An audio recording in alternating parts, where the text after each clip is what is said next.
Pamalandong sa pulong sa Dios sa kabuntagon. Sliced bread, dawata ug kana ang pulong sa Ginoo.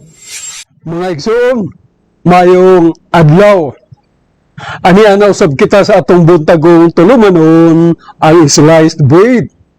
Disyembre 26, 2025, Biyernes, Feast of Saint Stephen, the first martyr. Ang Ebanghelyo sumala ni San Mateo Kapitulo 10, versikulo 17, ngadto sa 22, nagsugid bahin sa umaabot nga mga paglutos nga nagkanayon. Pagbantay kamo kay may mga tao unya nga mudakop ug mudala kaninyo ngadto sa hukmanan ug latoson kamo nila sulod sa ilang mga sinagoga. Dadon kamo atubangan sa mga namunuan ug sa mga hari tungod kanako ug pinaagi niini makasangyaw kamo sa maayong balita ngadto kanila ug sa mga dili Hudiyo. Kung dadon na kamo sa hukmanan, ayaw kamo kabalaka unsay inyong isulti o unsaon ninyo pagsulti. Kay inigabot na sa panahon, hatagan kamo sa angay ninyong isulti. Kay ang mga pulo nga inyo niyang isulti, dili inyo kundili iya sa espiritu sa inyong amahan nga magsulti pinaagi kaninyo.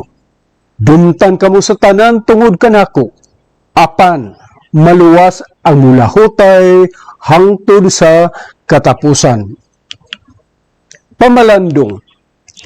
Ang kinuuyokang mensahe sa Ebanghelyo naghatag og gibug aton sa mga hagit sa pagkadisipulo o sa balaanong tabang nga gisaad alang sa mga magtutuo. Nag-highlights kini sa kamahinungdanon sa makanunayong pagtuo o paglahutay luyo sa tanang mga kalisdanan o pagsulay. Ang kalendaryo sa simbahan nagdala kanato gikan sa pagkatao ngadto sa paghandom sa kamatayon sa paspas kaayo nga paagi.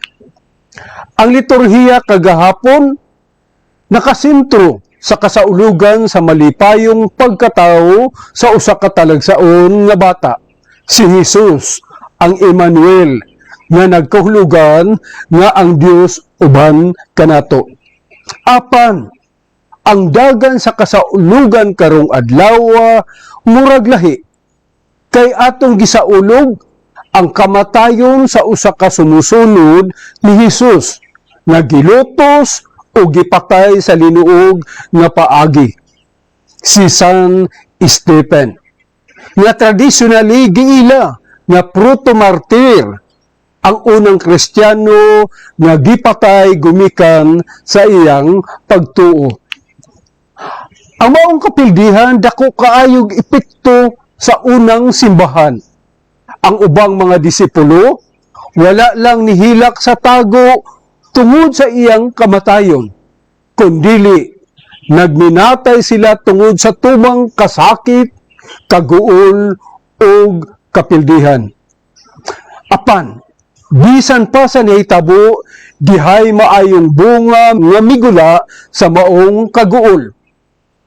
Ang mga nagkatibulaag tungod sa paglutos, namalhin sa matag dapit aron ipahibalo ang pulong sa Dios ngadto sa mga lugar nga wala pagayod makadungog niini. Ingon man usab, ang masibutong Pariseo nga naglutos kaniadto sa simbahan, mahimo ng bantugang apostol sa nabanhaw nga Ginoo alang sa mga dili Hudiyo. Gipahinumduman kita ng atong mga sayop dili gayud babag sa gasa sa Ginoo nga kaluoy, kung bukas lang kita mudawat. Ang Ginoo makahatag og bag-ong kinabuhi, baliwala sa bisan unsa nga kasakit o kaguol nga atong masinati. Ang pagkasumusunod ni Kristo wala nagpasabot nga mawala na ang mga pagsulay. kay daghan ang mga hagit o pagpanggukod sama sa saway o tamay sa katilingban. Og sa higayon nga ang magtotoo itugyan sa otoridad, gipahinumduman kita nga dili ta angay mabalaka kung unsaon nato pagdipinsa ang atong kaugalingon. Kung dili, musalig hinuon kita sa kaalam o giya sa Dios taliwala sa mga pagsulay. Bisan pa man taliwala sa pagsupak gikan sa katilingban o bisan sa kaugalingong pamilya, ang mga sumusunod gitawag sa pagtubag pinaagi sa makanunayong gugma o kalinaw nga nagsundog sa gibuhat ni Kristo ngadto sa mga nagpasipala kaniya.